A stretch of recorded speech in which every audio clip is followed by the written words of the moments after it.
Britain once held power across continents. Its empire stretched from India to Africa, from the Caribbean to the Pacific. And in 1917, at the height of World War I, Britain made a promise about a land it did not yet control. That promise was the Balfour Declaration. A single page, 67 words, and more than a century later, its consequences still shape borders, politics, and lives. To understand the Balfour Declaration, you must separate three things that are often confused: a promise, a territory, and the people living there. They did not all point in the same direction. The year was 1917. Britain was fighting Germany, Austria-Hungary, and the Ottoman Empire. The war was grinding, costly, and uncertain. Victory was not guaranteed. Allies were needed, support was needed, and Britain believed it could gain both by making a statement about Palestine. Palestine was not empty land. It was not unclaimed. It was part of the Ottoman Empire, ruled from Constantinople for 4 centuries.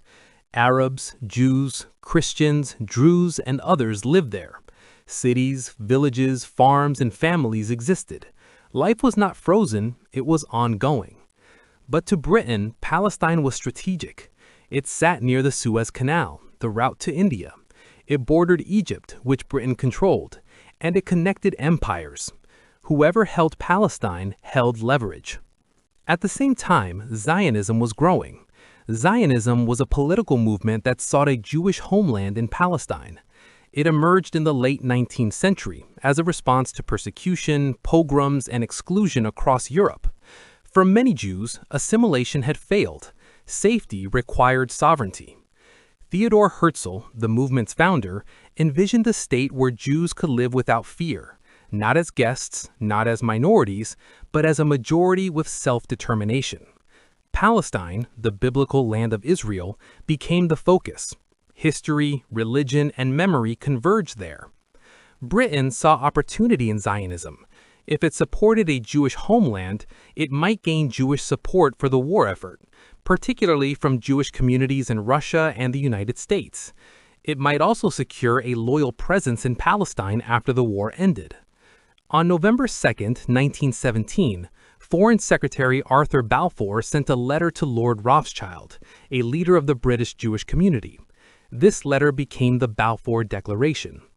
It said, "His Majesty's government viewed with favor the establishment in Palestine of a national home for the Jewish people, and will use their best endeavors to facilitate the achievement of this object, it being clearly understood that nothing shall be done which may prejudice the civil and religious rights of existing non-Jewish communities in Palestine."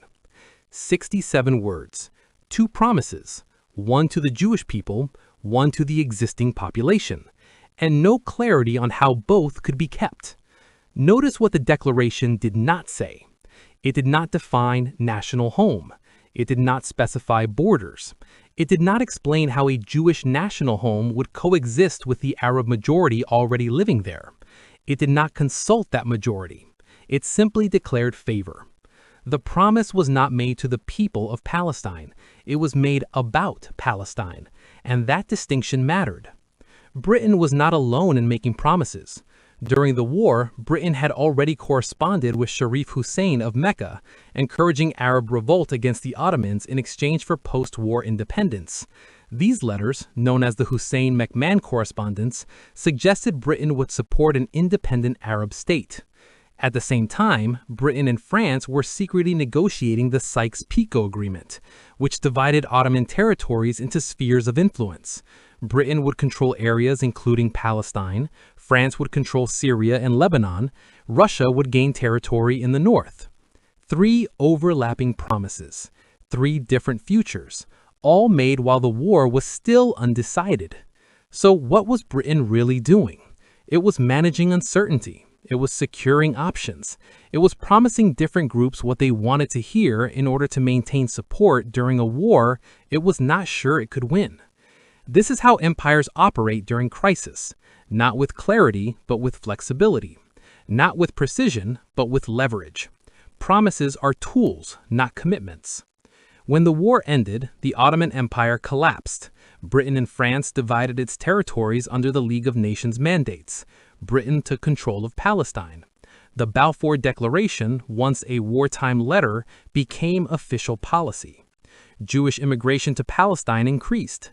Land was purchased. Settlements expanded. Institutions formed. The Jewish community, known as the Yishuv, grew stronger, more organized, and more capable of self-governance. But the Arab population did not disappear. They were not consulted about the Balfour Declaration. They did not agree to it, and they watched as their political future became uncertain.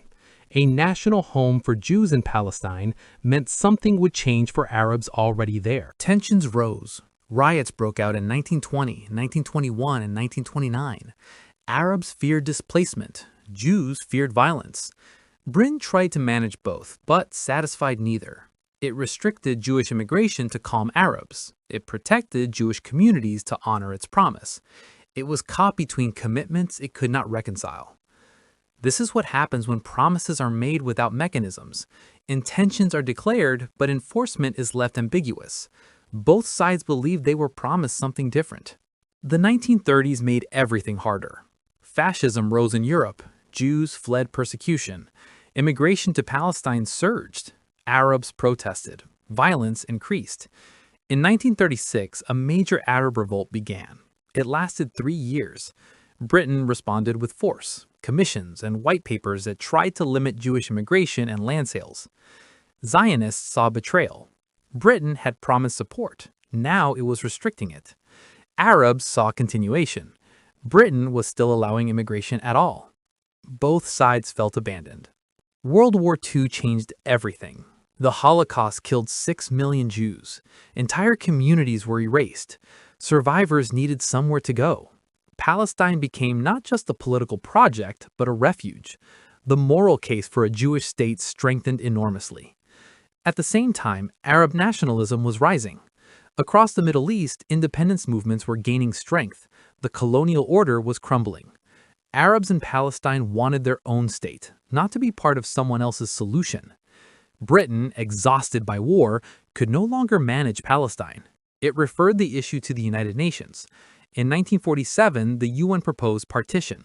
2 states, one Jewish, one Arab. Jerusalem would be internationalized.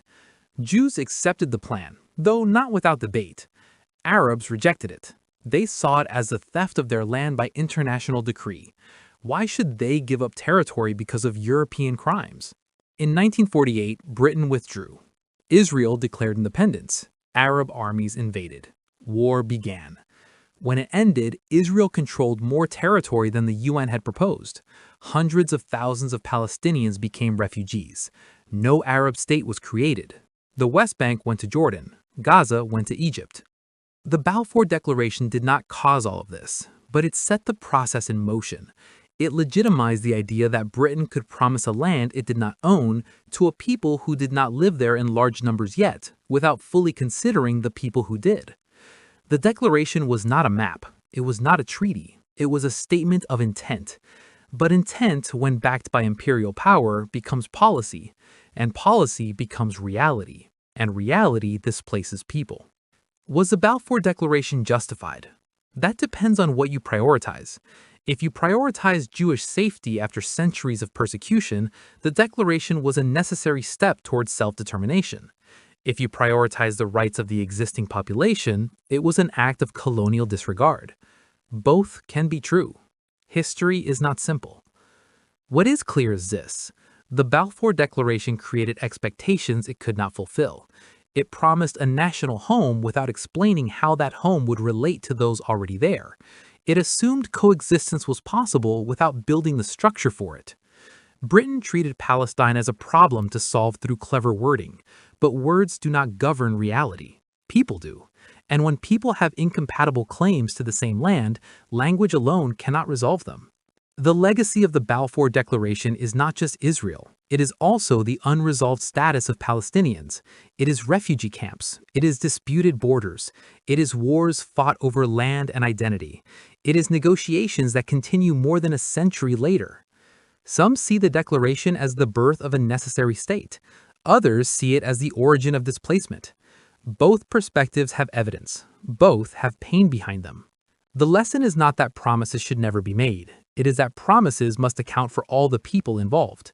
When you promise one group a future in a place where another group already lives, you create a problem that cannot be solved by declaration alone.